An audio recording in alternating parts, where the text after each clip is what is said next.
possibilidade, estou falando aqui a nível de amanhecer, a nível de doutrina, não estou nem me remetendo à ideia das oportunidades que você perde lá fora, no seu dia a dia, estou falando aqui mesmo, porque aqui, meus irmãos, a mesa está vasta de oportunidade. E é engraçado que eu ouvia muito de mestre falando o seguinte: bem, eu só vou para o amanhecer quando eu estiver bem. Porque quando eu estiver bem, eu tenho algo a oferecer. Se eu estiver chateado, magoado, indignado, revoltado, eu fiz o que não vale, não tenho nada para oferecer. Eu vou me isolar aqui, me harmonizar, encontrar a minha paz, encontrar o meu equilíbrio, e se eu estiver bem, então não vale. Bacana, bonito, louvável, talvez até respeitador, né? Bom, eu estou muito ignorante hoje, se eu for lá, vou dar patada nos outros. Aí eu faço uma pergunta para os senhores agora. Como é que explica essa contagem com o seu cobrador? Ele chega na sua porta, bate na sua porta, você fala o que para ele? Peraí, cobrador, hoje eu não estou para você. Não bata, eu não quero conversar contigo hoje. Será que ele vai te ouvir? Será que ele vai respeitar que você está nervoso, está sofrendo, está abatido? Alguém te humilhou? Alguém te bateu? Alguém tirou tudo de você? Será que o seu cobrador vai estar preocupado com isso? Ele avisa a hora que vai chegar? É preferível ele chegar e encontrar você na sua casa chorando, reclamando, ou aqui no vale? Ou fazendo uma mesa? Já agora, quantas vezes vocês chegaram aqui arrastado, vim na marra, vim por vergonha do presidente, da coordenadora, do meu coordenador, na marra, destruído. Daqui a pouco você vai para trás e fala: meu Deus, que bom que eu estou aqui. Por quê, Jaguares? Como eu estava reforçando para vocês, existia mestres que pregavam essa velha história de só vir para o vale se estiver bem. Hoje, Jaguares, já não temos mais esse luxo. Você tem que vir exercer a sua mediunidade, ou trabalhar espiritual, ou levantar da sua cama e não se acovardar em duas circunstâncias. Eu sempre digo isso. Se eu chegar aqui no amanhecer e estiver assim, bom, eu estou muito desequilibrado hoje, não estou em paz comigo, minha fé foi embora, com muito desequilíbrio, aí eu falo para você o seguinte: se você tiver com esse grau de comportamento, chega naquela porta e fala: bom, hoje pode ser o meu último dia, e pode ser mesmo. Então, se é o último dia, eu vou ter que melhorar, né? Eu vou ter que fazer do meu último dia o melhor. Então, se você estiver bem, qual a resposta que você tem que ter? A mesma. Então você começa a entender, a observar que não importa o grau de equilíbrio ou desequilíbrio, a sua condição de missionária, ela tem que ser superior, ela tem que estar além. Uma frase muito bonita do Chico Xavier, que eu tive a oportunidade feliz de, uns 4, 5 meses atrás, eu estive em Uberaba, Minas Gerais, e eu tive a curiosidade de ir até a casa dele, do Chico Xavier, desse saudoso espírito que esteve encarnado há pouco tempo atrás aqui nesse mundo. E Jaguares, confesso que eu fiquei comovido. Eu entrei na casa dele, tinha um quartinho com caminha de campanhas. Lá em Goiás, cama de campanha é aquelas camas que dobram. Aqui também na Bahia, aquelas caminhas que dobram, pequenininha. Uma caminha bem pequenininha, num quarto que tinha 1,5 m por 1,5 m, não sei. Assim, só cabia uma caminha, uma cadeira de madeira, sabe? Assim, um cabide com algumas perucas em cima, a cama estava emborcada assim, né? E eu imaginei um espírito aí que... Alguém sabe a quantidade de livros que ele escreveu? Acho que é 487 livros, algo assim nesse número, próximo de 500 livros, onde faturou milhões de reais, e ele nunca pegou R$1. Trabalhava todos os dias até se aposentar, sobrevivia do seu salário mínimo. E vi tão distante a gente de estar desses missionários. Não é querendo se comparar a Chico Xavier, uma grandiosidade que aquele espírito fez, né? Por que eu estou falando dele? Justamente para repetir essa frase: você está desequilibrado. Então a frase do Chico, ele fala o seguinte: embora ninguém possa voltar atrás e fazer um novo começo, qualquer um pode recomeçar agora e fazer um novo fim. Crédito e mérito do saudoso Chico Xavier. Então, meus irmãos, vamos saber prestar conta das nossas vidas, das nossas atitudes. E digo mais, eu sei que a morte ela assombra, ela assusta, mas é preciso você às vezes sentar num canto e começar a pensar na sua morte, no sentido do que você está fazendo da sua vida, no sentido do que você está fazendo das suas oportunidades. Não perca, Jaguares, não perca. Hoje o mundo está acelerado, o dia está passando um pouco mais rápido, você está envelhecendo a uma velocidade que está te surpreendendo. Então não perca as oportunidades. Hoje temos aqui uma realidade de um tempo, com todos os sandais. Temos aqui uma estrela candente, onde faça chuva, faça sol, faça feriado, não faça, nós temos. Não perca a oportunidade agora. A mesa está farta. Não reclamem. Aqui não tem vítima. Somos missionários. Temos uma missão a cumprir. Salve Deus.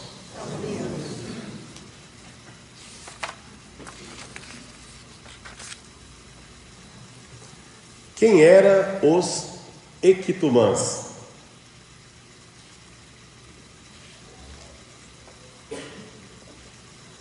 Veja bem que é um tópico que muitos de nós já foi nos relatado muito bem pelos mestres de toda Centúria, quem que é o Equitumã.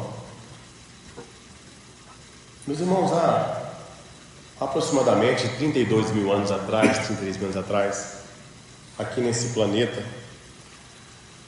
ele começou a passar por um processo de experiência. Então vieram espíritos de uma outra galáxia, de outra dimensão, de um planeta chamado Capela, planeta monstro ou planeta mãe. Eu quero fazer uma ressalva aqui que tudo que eu falar diz respeito à família dos jaguares, tá bem? Quando eu falo sempre na família jaguares, porque nós aqui nós somos formados por 7 famílias espirituais, 7 famílias governadas por Deus Pai Todo-Poderoso, 7 famílias regidas por nosso Senhor Jesus Cristo.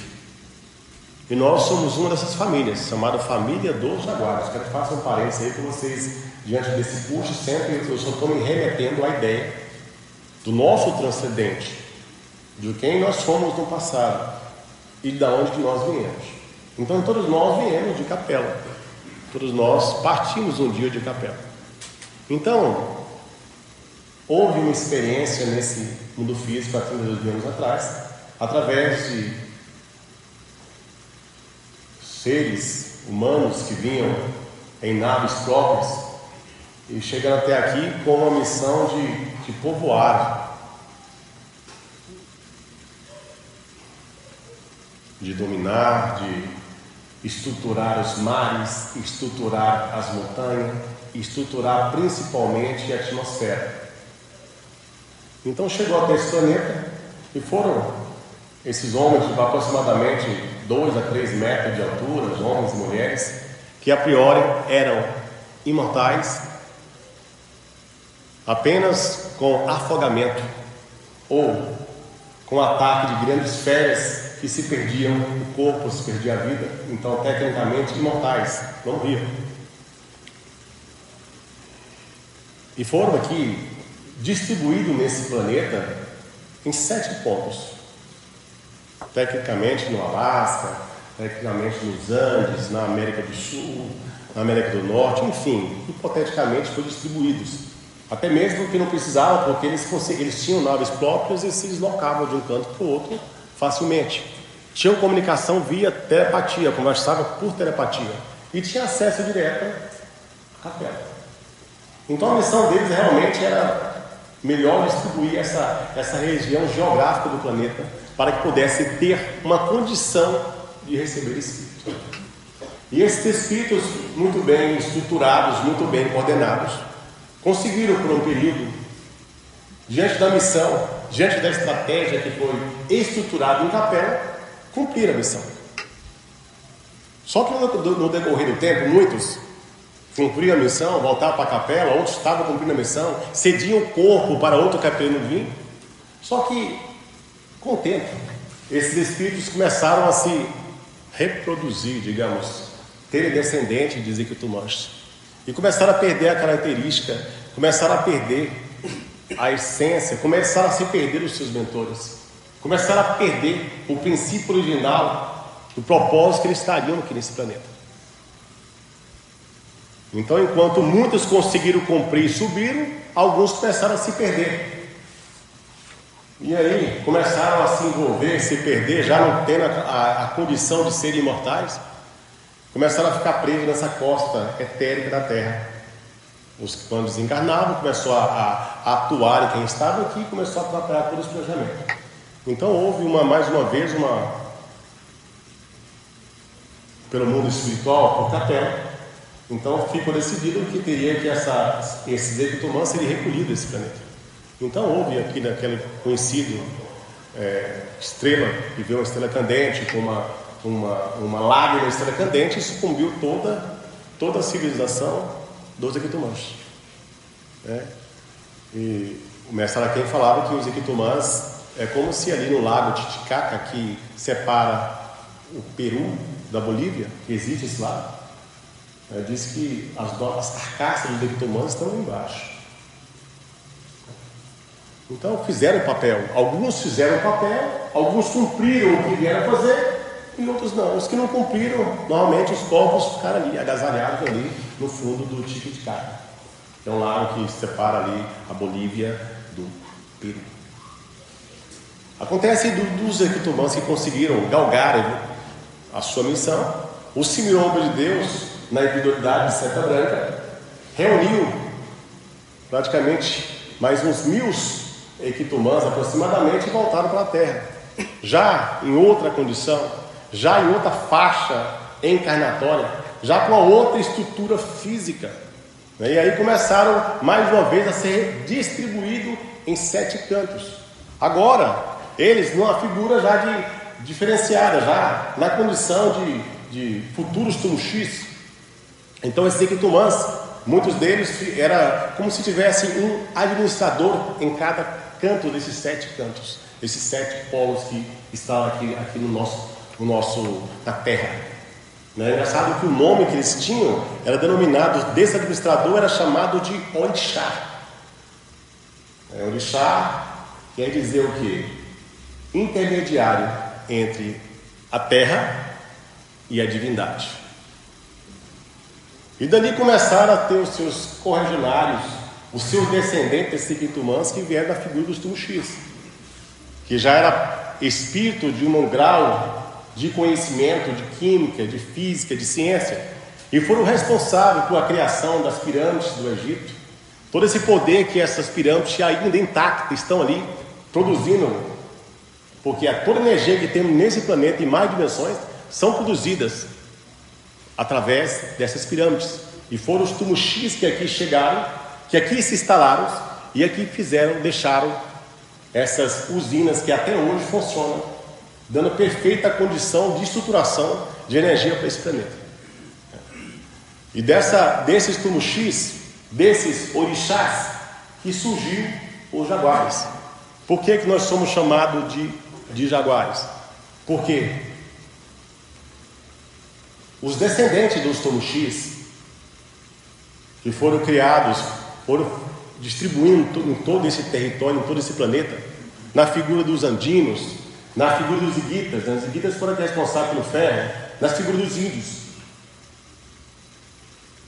Então foram criando tribos.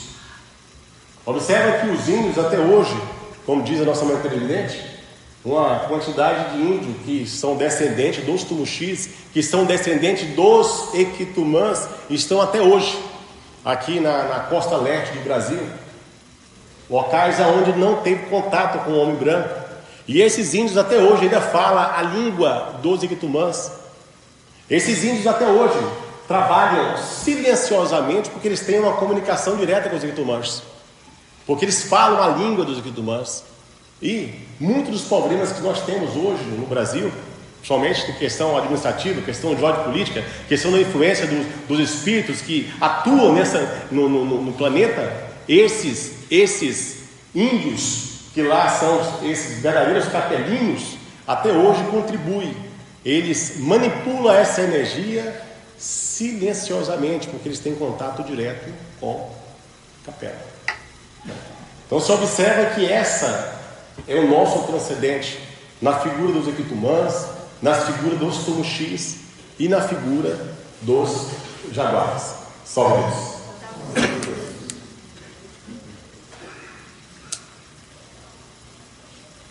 A partir de que época começamos a ser preparados para essa missão? A missão que nós estamos desempenhando hoje, a partir de que época que começamos a ser preparados para essa missão?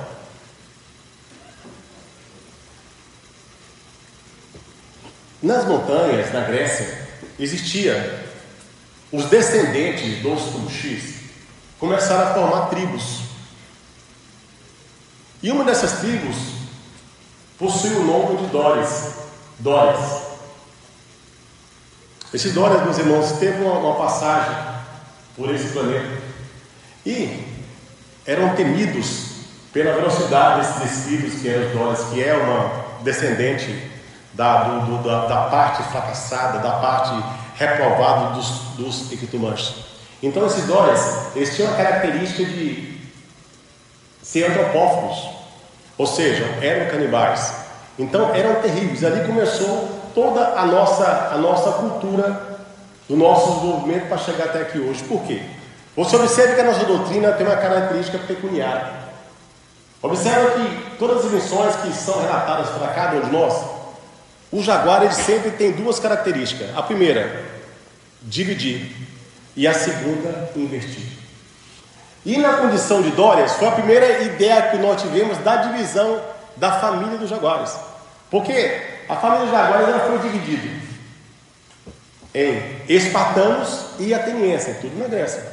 Então surgiu o Dória, os espartanos e os atenienses.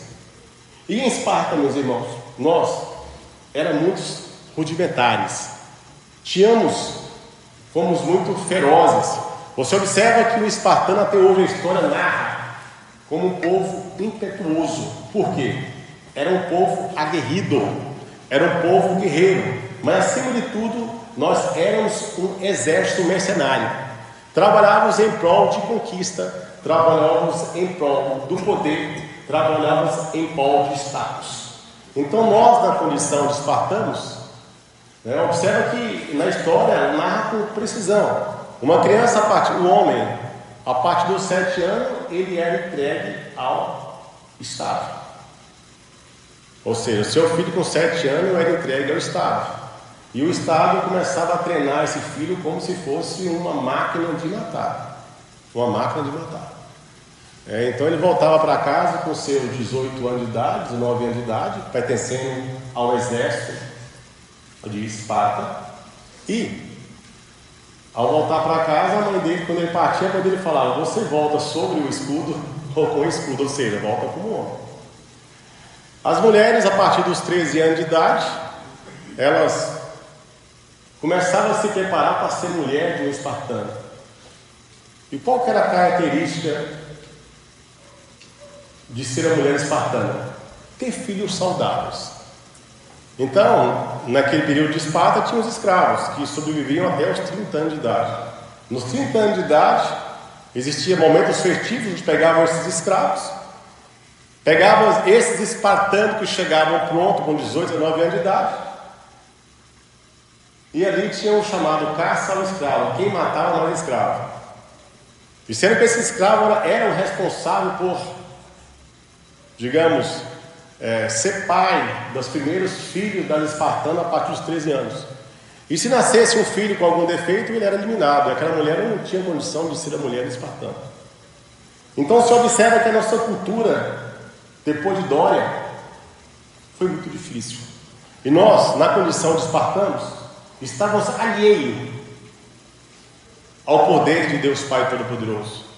Todas as tribos que viviam, descendentes na Grécia ali, cultuavam o deus Apolo, cultuavam o poder espiritual, exceto Esparta. Esparta não aceitava nada que não fosse o poder da espada, o poder de ser mercenário.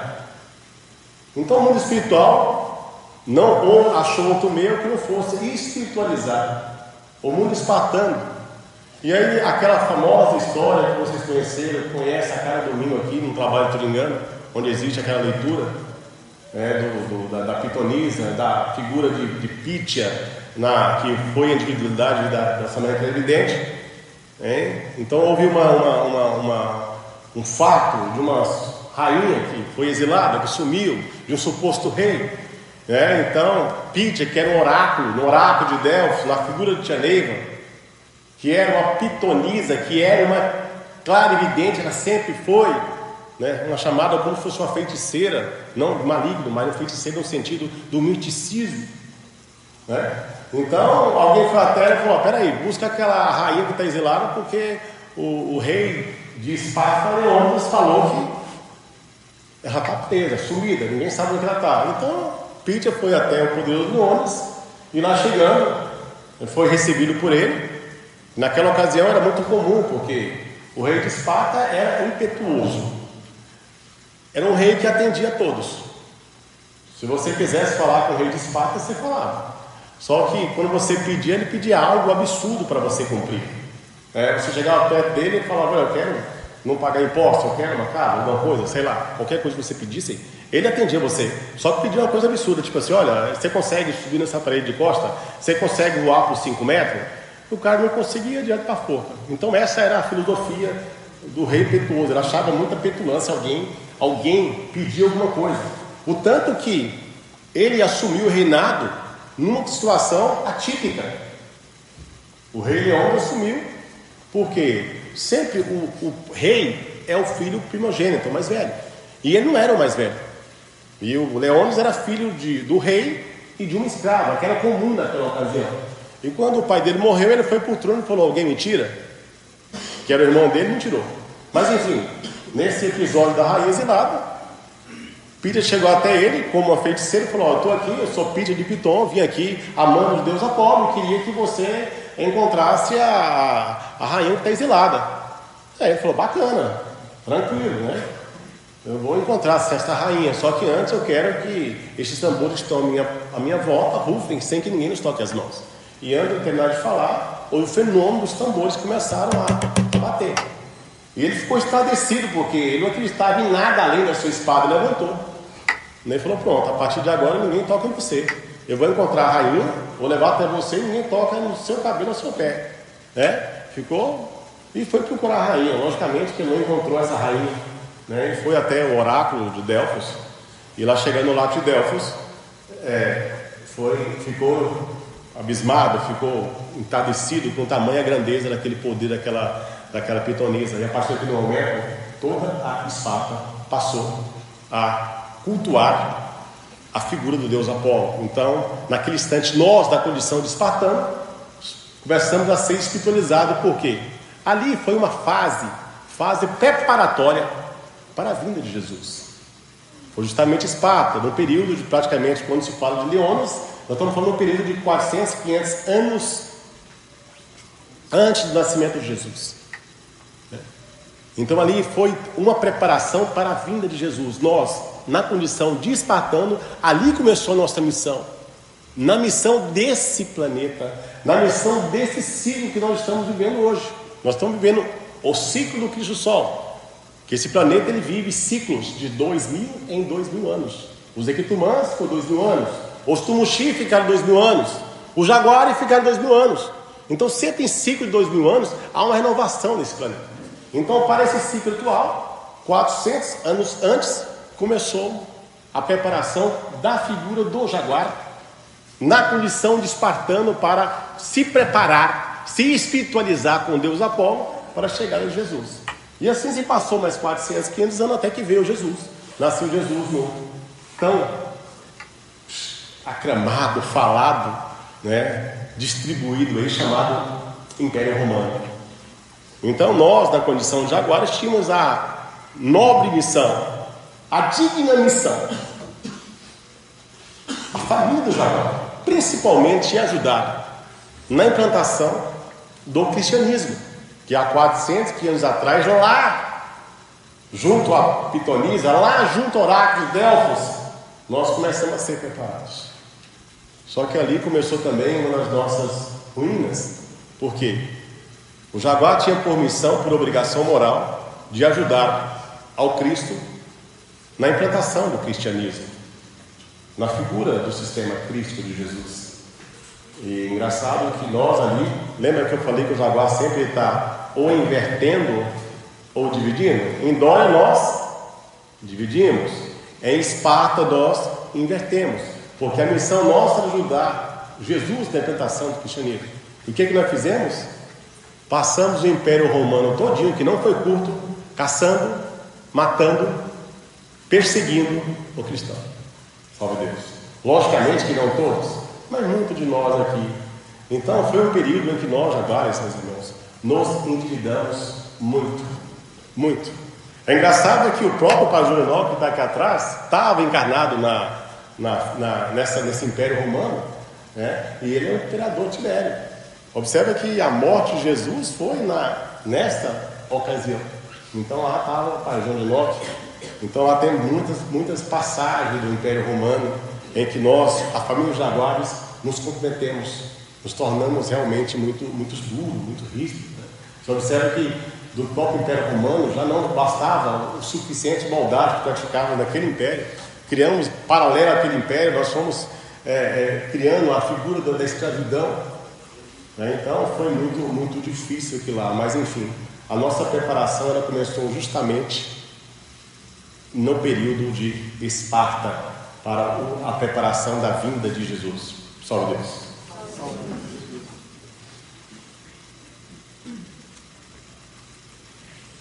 Quando começamos a nos tornar místicos.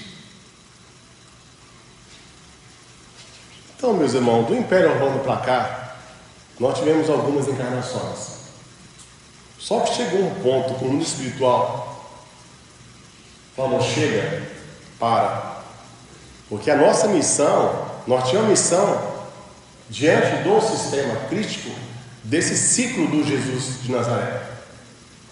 O fechamento desse ciclo. A família do jaguar estava comprometida em ajudar, em evoluir, em trabalhar na cura desobsessiva. Só que chegou, depois de 800 anos após o Império Romano, nós ainda continuávamos no mesmo processo de matança, de atrocidades, acumulamos dívidas e mais dívidas. Então chegou um determinado momento que o espiritual falou: peraí, a família do jaguar não tem como, eles não vão conseguir, porque não existe uma certeza do êxito de uma missão, de ninguém. Só que a missão era do homem jaguar.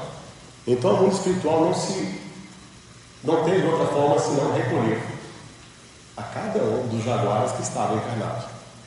Então 800 anos após, veja bem, após o nascimento de Jesus, após aquele que nos trouxe a luz, o caminho, a esperança, todo ensinamento já bem ilustrado pelo Mestre Jesus, pelo Mestre dos Mestres, pelo Pontífice dos Pontífices, pelo Criador de Ponte, como dizia o Trino João, o único capaz de nos conduzir a essa personalidade transitória para a nossa individualidade,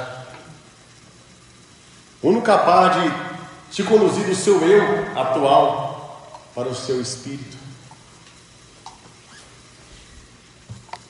O Criador de Ponte, da Ponte da Vida.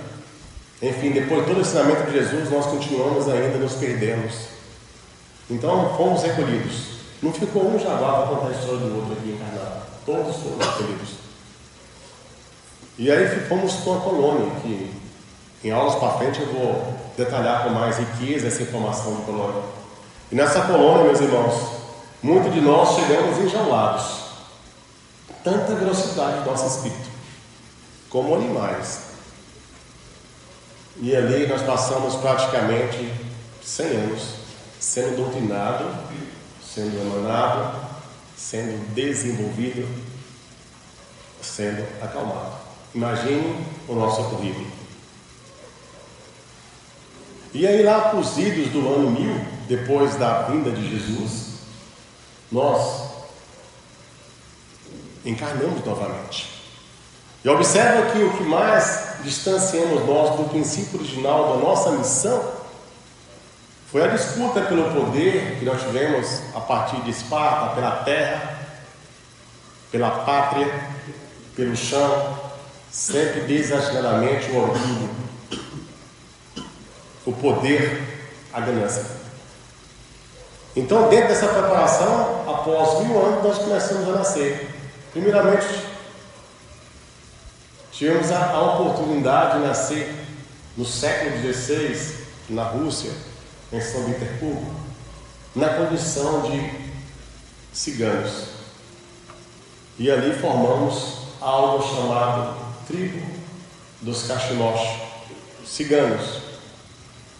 Por quê? Observa que o que distanciava nós era o poder de terra, o poder do dinheiro.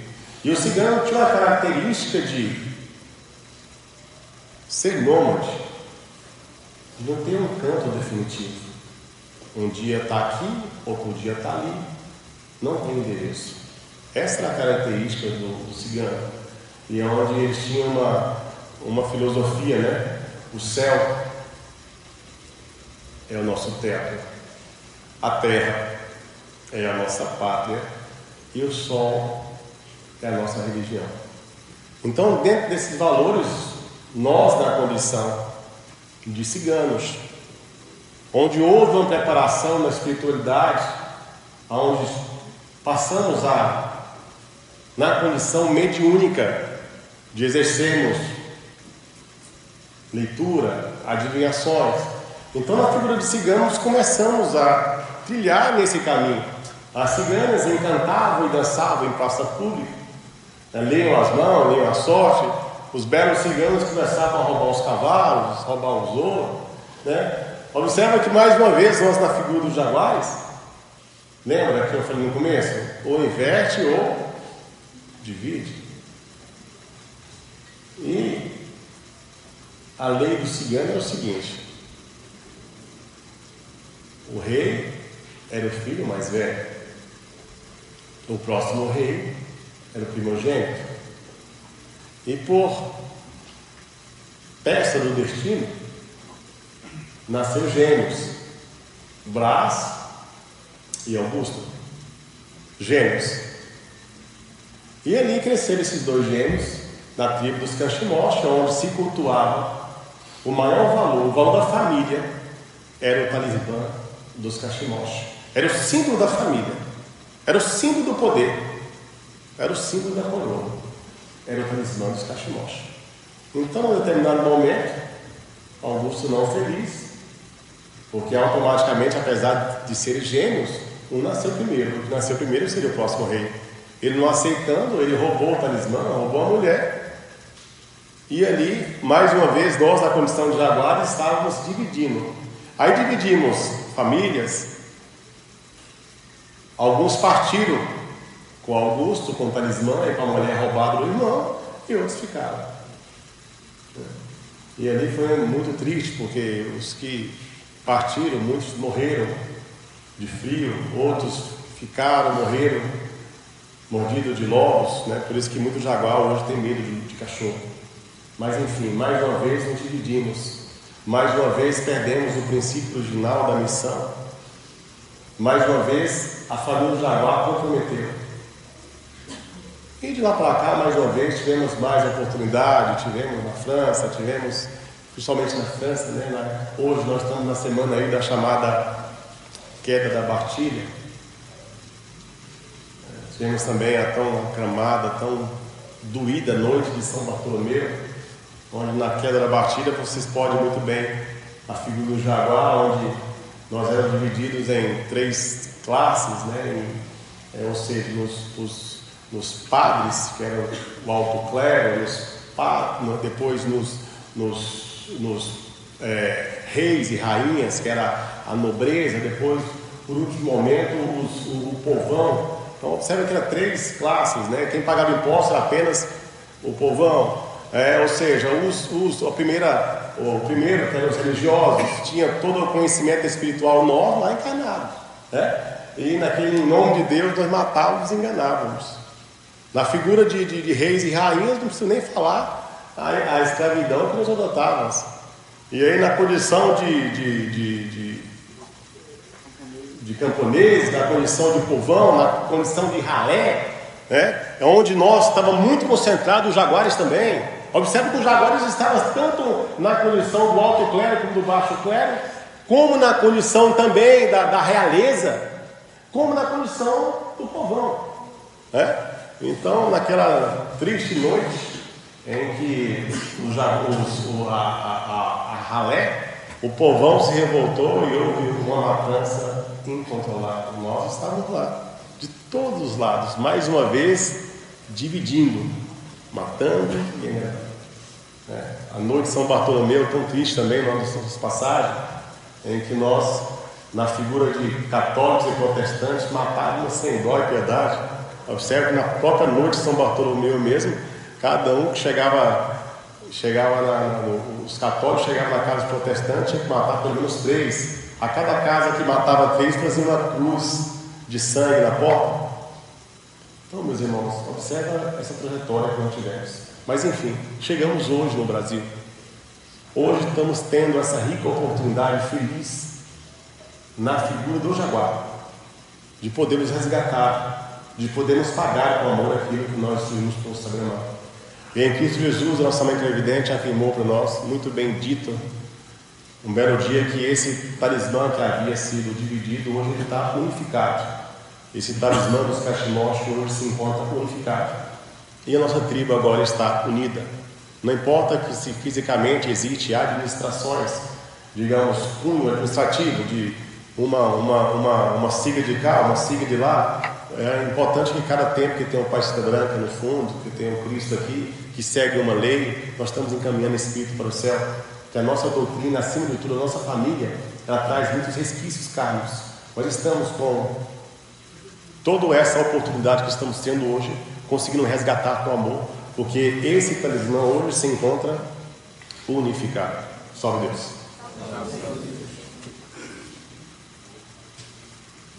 Estilo iniciático. Salve Deus. Vocês sabem o que é estilo iniciático agora? Já começa o seguinte. Observe que toda essa trajetória que eu falei para vocês, somente na figura dos ciganos, onde nós nos tornamos místicos, né? Podemos relatar aqui a figura dos maias, em que houve todo, nós conseguimos pegar o poder, chegava umas amacês e nós víamos, enxergávamos aquele poder e tudo mais. Tem história que nós temos que sempre nós tivemos oportunidade de convivência direta com o poder espiritual. Então veja bem, agora, na nossa encarnação atual, pela sabedoria do Pai de Seta Branca, Ele nos deu somente as ferramentas necessárias para nós nos conduzirmos diante desse sistema cabalístico iniciático que é essa doutrina do amanhecer. Observe que nós estamos vivendo uma ciência iniciática e crística, de um sistema cabalístico que vem de uma cabala, que vem do poder celestial.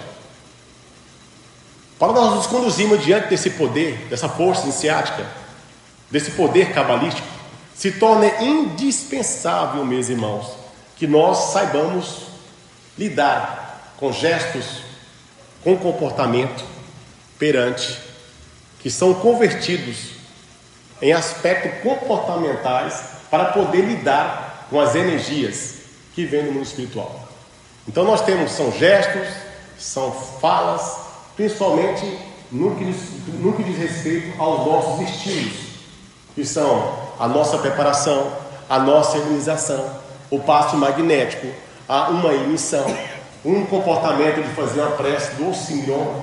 Então se observa que nós temos vários estilos iniciáticos para poder lidar com a energia que nós manipulamos dentro desse sistema crístico desse sistema iniciático. Então você vai fazer uma preparação. Você observa que você chega na pira, você não estende o braço de qualquer jeito. Existe uma posição.